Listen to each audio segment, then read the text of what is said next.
मित्रांनो, आता टार्गेट तर हिट झालं आपण म्हणतो, पण मार्केटमध्ये ज्यावेळेस निफ्टी, बँक निफ्टी, कुठलाही सेन्सेक्स म्हणजे कोणतीही जी काही इंडेक्स मुवमेंट करत असते ती इंडेक्स मुवमेंटवरती डिपेंडेंट असतात स्टॉक्स, किंवा स्टॉक्सवरती डिपेंडेंट असतात इंडेक्स मुवमेंट. पण मग नक्की बऱ्याच वेळा असं आपल्याला कॅप्चर करायला भेटतं किंवा पाहायला भेटतं की निफ्टीची मुवमेंट आता एकदम स्ट्रॉंग झालेली आहे, पण ज्यावेळेस आपल्याला स्टॉक आयडेंटिफाय करायचे असतात तर ते स्टॉक्सची प्राईस तेवढी हललेली नसते. पण रिसेंटली 2 वर्षापूर्वी जरी तसं घडत असलं किंवा 1 वर्षापूर्वी जरी तसं घडत असलं तर ह्या 2 ते 3 महिन्यात स्टॉकच्या प्राइसेस ॲटोमॅटिकली चांगल्या पद्धतीने ग्रोही झालेले भेटल्यात आणि खाली पाहायला पडलेले भेटल्यात. म्हणजे की असं कशामुळे होतं? आता पहा, आपण एक आय थिंक 15 ते 20 जुलैच्या दरम्यान आपण डिस्कशन केलं होतं निफ्टीचा पॉईंट काय आहे, निफ्टीने रिट्रेसमेंट कितीला घेतलेली आहे आणि निफ्टीचा फॉल हा किती प्रमाणात होऊ शकतो, याचे काही पॉईंट्स आपण डिस्कस केले होते. आता नक्की इकडे लक्ष द्या, ते पॉईंट कुठले आहेत, कसे आहेत आणि कशा पद्धतीने आपण त्याच्यावरती वर्किंग केलं आहे आणि वर्किंग केल्यानंतर त्याचं एक्सपेक्टेड आउटपुट काय होतं, ते एक्सपेक्टेड आउटपुट आलं आहे का आणि याच्यानंतर निफ्टीमध्ये काय होऊ शकतं हे पूर्ण आपण आपल्याच्या व्हिडिओत पाहतोय. तर सिंपल आहे, इन्व्हेस्टमेंट करताना सिंपल स्ट्रॅटर्जी वापरायची, फार कॉम्प्लिकेटेड रूल वापरायची गरज नाही. तुम्हाला काही चार्ट पॅटर्न्स दिसतात, काही इंडिकेटर्स दिसतात, कुठलीही सिंपल स्ट्रॅटर्जी, इव्हन काही कॅन्डलस्टिक्स दिसतात, तर कुठलाही तुम्ही इझी वेने यूज करू शकता आणि मार्केटमध्ये पैसा कमवू शकता. तुमच्याकडे सगळ्यात पहिल्यांदा पाहिजे रिस्क मॅनेजमेंट, तो जर तुम्ही फॉलो करायला शिकले तरच मार्केटमध्ये तुम्ही पैसा कमवणार. मागच्या वेळेस जो व्हिडिओ मी तुम्हाला वरती आय बटनवरती क्लिक करा, जो व्हिडिओ मी तुम्हाला सांगितला होता 44 EMA, नक्की कशा पद्धतीने त्या EMA थ्रू तुम्ही buy at support and sell at resistance कशा पद्धतीने करू शकता, हा एक फर्स्ट फॅक्ट सांगितला होता. आणि तुम्ही स्विंग ट्रेडिंग दिवसातले फक्त 30 मिनिटं द्यायचे, एव्हरी डे फक्त 30 मिनिट्स टाईम. असं काय नाही का तो टाईम तुम्ही वर्किंग अवर्समध्येच द्या, तुम्ही संध्याकाळी द्या, सकाळी द्या आणि किंवा सॅटर्डे संडेला द्या, तरीसुद्धा तुम्हाला त्याचं वर्किंग चांगल्या पद्धतीने रिझल्ट पाहायला भेटेल. असं तो व्हिडिओ मी बनवलेला होता. आय बटनवरती क्लिक केल्यावरती तो व्हिडिओ तुम्हाला पाहायला भेटेल. त्याचा रिझल्टही छान आहे.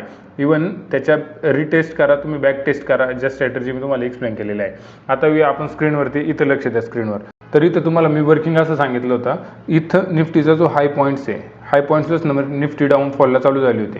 तर डाऊनफॉलला ती कितीपर्यंत डाऊन जाऊ शकते, तिचा पॉईंट किती असू शकतो लो आणि तिचं टार्गेट किती असू शकतं, याच्या गोष्टी ज्यावेळेस आपण डिस्कस केला होता. आता इथं मी हाईड केलेला डेटा आहे तो अनहाईड करतो की त्या व्हिडिओमध्ये आपण शो केला होता. इथं लक्ष द्या. ओके, ह्या लाईन्स आपण त्यावेळेस ड्रॉ केल्यात. आपण मार्केटला पाहिला होता हा फर्स्ट हाय पॉईंट, बरोबर, फर्स्ट आहे म्हणजे मार्केटमध्ये जो पॅटर्न बनतो त्याचा फर्स्ट आहे. त्याच्यानंतर हा तुम्ही प्रिव्हियस सॅटर्डेला जो व्हिडिओ आला तो व्हिडिओवर जाऊन क्लिक करा, वरती आय बटनवरती त्याचं नोटिफिकेशन पण मी तुम्हाला देतोय. त्या आय बटनवरती क्लिक केल्यावर तो व्हिडिओ तुम्हाला डायरेक्ट पाहायला भेटेल मी एक्सपेक्टेड आउटपुट किती दिलं होतं. ओके, फर्स्ट, सेकंड आणि ह्या टॉप नंतर इथं एंट्री करू शकतो आणि याचा स्टॉप लॉस आपण लावू शकतो. हा आपण डिस्कसही केला होता. डिस्कस केल्यानंतर एंट्री पॉईंट इथं भेटत होती. एंट्रीनंतर मार्केट एवढं फॉलो होईल तर मार्केटचं एक्सपेक्टेड आउटपुट माझं एवढं होतं. मार्केटने जवळजवळ आता ते आउटपुट आपल्याला कॅरी करून दिलं आहे. आजही पॉईंट चेक करा, 24,700 समथिंगच माझं ज्या ठिकाणी तिथं मी डिक्लेअर केला होता, आजही मी तोच डिक्लेअर करतोय. First fact. सेकंड, इथून सेकंड पॉईंट म्हणजे आता जसं आपण म्हणतो सगळ्यात पहिल्यांदा जरी तुम्ही इथं पाहिलं, आता हे सगळं मी क्लिअर करतो, हे तुम्हाला दाखवायला ठेवलं होतं, क्लिअर करतो. सगळ्यात पहिल्यांदा इथं तर तुम्हाला एक कॅन्डलस्टिक्स पॅटर्न ज्याला आपण बेरिश इनगल्फिंग म्हणतो हा आयडेंटिफाय झाला होता. ओके, त्याच्यानंतर डोजी, ठीक आहे, एवढं सगळं झालं. मार्केट फॉल झाले, खाली येताना थोडीवरती एक लेवल रिटेस्ट केली होती किंवा ज्याला आपण रिट्रेसमेंट म्हणतो. इथून मार्केट फॉल व्हायचे चान्सेस जास्त होते. ओके, म्हणजे ज्या सिच्युएशननुसार मी तुम्हाला सांगितलं. ओके, पहा इथं मी तुम्हाला जे एक्सप्लेन केलं ते तो हा पॉईंट होता का इथून परत तो डबल टॉप जर बनला तर त्याचं टार्गेट कसं सिलेक्ट करतो, ते टार्गेट आपण इथून इथपर्यंत घेतलं होतं. ओके, आणि ते टार्गेट आपण पेस्ट केलं होतं इथून इथपर्यंत, जिथून ते ब्रेक केलं होतं. ओके, आणि ब्रेक केल्यापासून त्याचं जे एक्सपेक्टेड टार्गेट आहे ते आपल्याला या ठिकाणी भेटलं आहे. म्हणजे काय होतं, मार्केटमध्ये तुम्ही ज्यावेळेस वर्किंग करता तर वर्किंग करताना तुम्हाला असं काही नाही का फार मोठी वेगळी स्ट्रॅटर्जी लागते. आज मार्केटमधले लोक म्हणतात AI वापरा, हे वापरा, ते वापरा, असं वापरा, तसं वापरा.